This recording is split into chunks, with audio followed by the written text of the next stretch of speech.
I'm HAL Meier, and we're doing a program called Off the Beaten Track.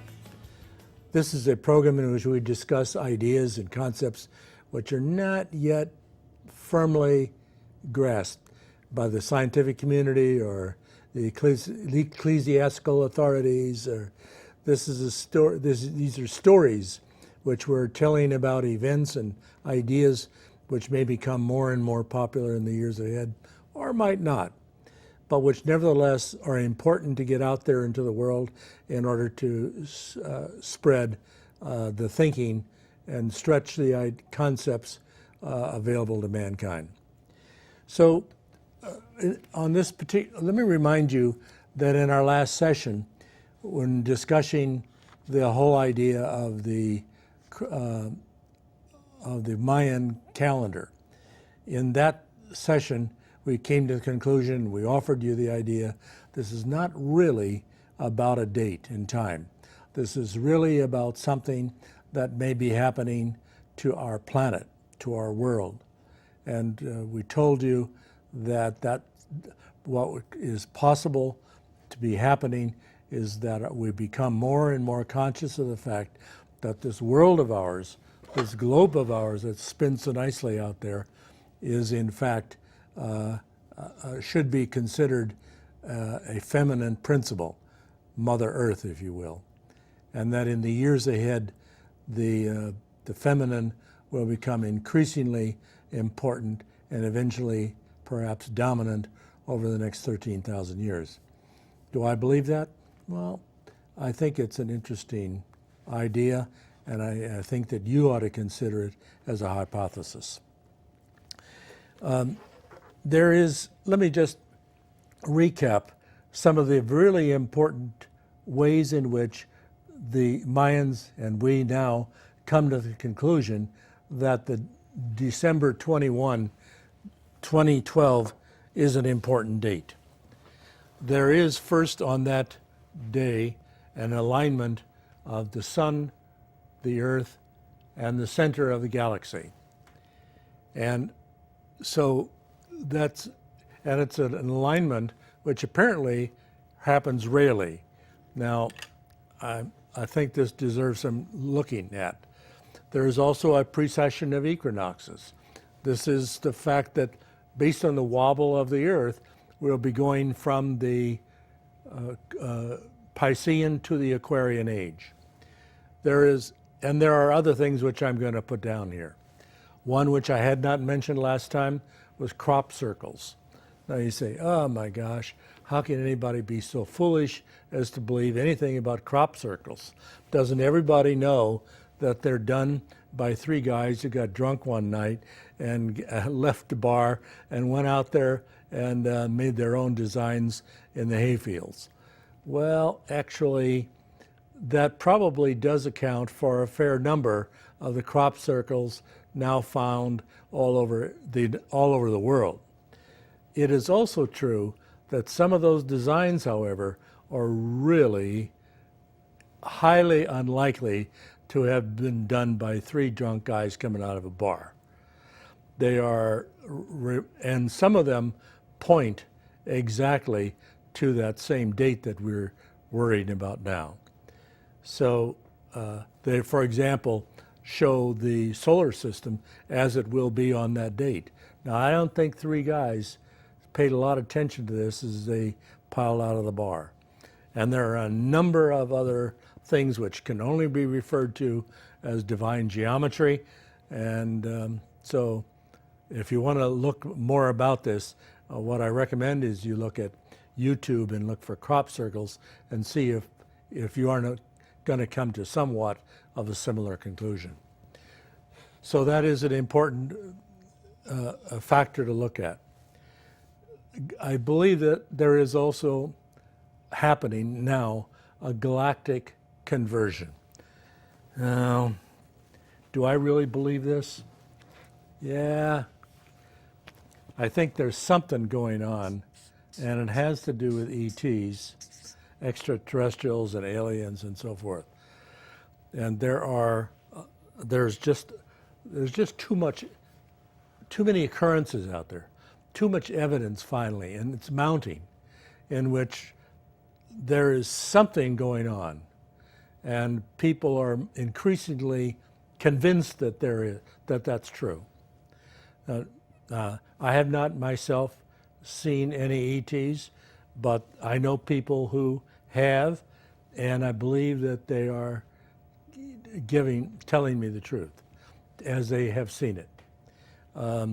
So I think that there are those who claim to have remarkable insight, they say, into the spiritual world. And in that world, what they see is 300,000 cultures from all over the universe converging here near our planet to see what will happen as we transition from one age to another.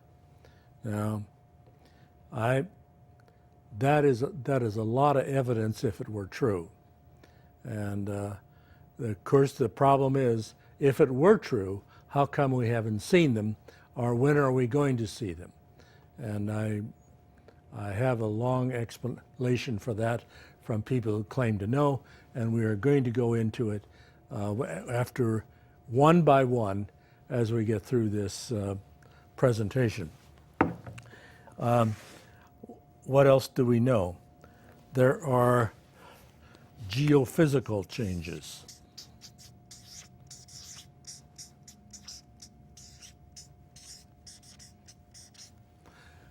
I don't mean just a warming trend. I'm not talking about something getting a little bit warm. I'm talking about big events which can create enormous difference. And the geophysical changes include a shift, a magnetic shift, a polar shift, and so forth and so on. So these are, and they are not subject to whether or not you believe them. They are here to be demonstrated physically in this world. There is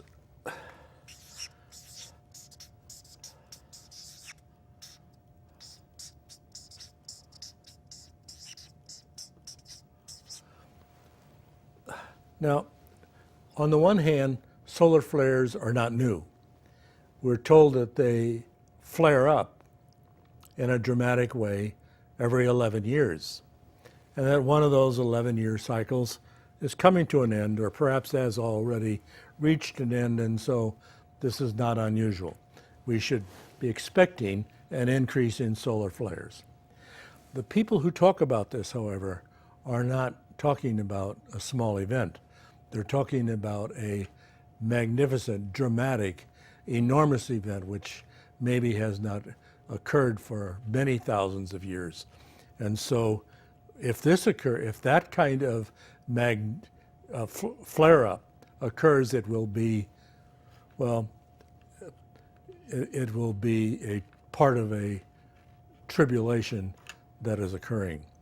Solar flares were first seen by people who practice remote viewing. So these are people who come out of a certain kind of a tradition in our own period of time. We're going to come back to that in greater detail. Let me just take a look at what I've got. Oh yeah, not to be outdone, the Hindus say that this is also the end of the Kali Yuga. In other words, this is the end of the Iron Age, by which they keep track of long counts, and will soon grow into a golden age. This is a time of great evil, great stress, and it is a period of time that we are just coming out of. And if you can believe that that has been a time of evil and stress, then maybe you can understand that part of it. It is also shamans from all over the world. And you say, I don't believe in any shamans. Who are they? Well, actually, they represent an ancient tradition from all over the world. And they have been talking about this for a long time. The ones in Peru say that this is especially important now, and we will be able to see that they too come up with about the same date.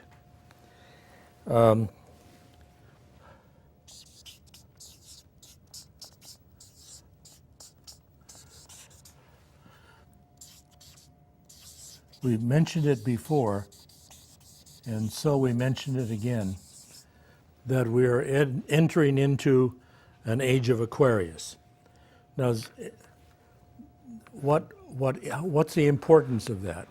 Well, one of the importances is that, as it says someplace in the New Testament, in the Christian New Testament, that there was a time when Jesus wanted to plan his own Passover meal, and he sent his disciples out, said, find a man bearing a pitcher of water, and follow him into a house, and in that house ask the keeper to prepare a place for that he might, where he might celebrate the Lord's Supper for the first time. Others have come upon this scene, and observers of the scene have said, well, the water pitcher is a sign of age of Aquarius. And when you go into the house, it's the house of Aquarius that is obviously being mentioned. And it is in that house where Jesus established his first Lord's Supper and intends to do it again upon his second coming. So that there is a suggestion here once more that date of 2012 is somehow important in the whole scheme of things. But are you beginning to get the feeling that this, after all, is turning out to be possibly a pretty important date? Now, I didn't make all that up. Those things seem to be widely known, and the ideas are well distributed around the world. They're not accepted yet as final or conclusive. I don't know very many people who call themselves establishment thinkers would buy into this, but it really does seem like it's something big is happening. And if you had especially the convergence of ETs from all over the universe, that will, of course, would seem to me to fill the bill. What else do I want to, what is going to be happening? So far, all we've done was to try to establish the date. And it looks like there are half a dozen or more things that point to the same date. And so now the question is, what's happening? Okay? What do we think is going to be going on? Well, there are at least several ways to approach this. First of all, there are so many things and so many big things that I'm a little bit stuck with trying to figure out which one to do first. Should we identify the most horrendous and most difficult and shocking of all the ideas? Because if that occurs, it will have been so dramatic that it would make all the rest of these relatively insignificant, and maybe it doesn't matter if they happen at all. On the other hand, maybe we ought to take the things which we believe are most likely to happen first, and let's see whether or not that can lead us in a better direction.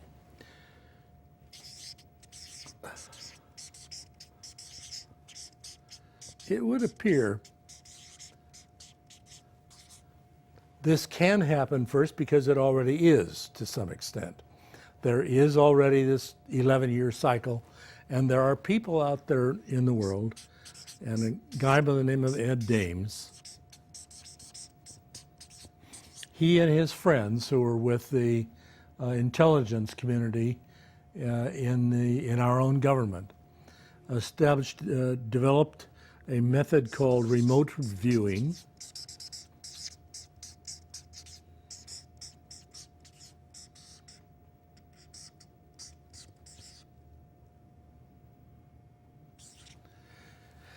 And remote viewing is a method by which people who are trained to do this are able to suspend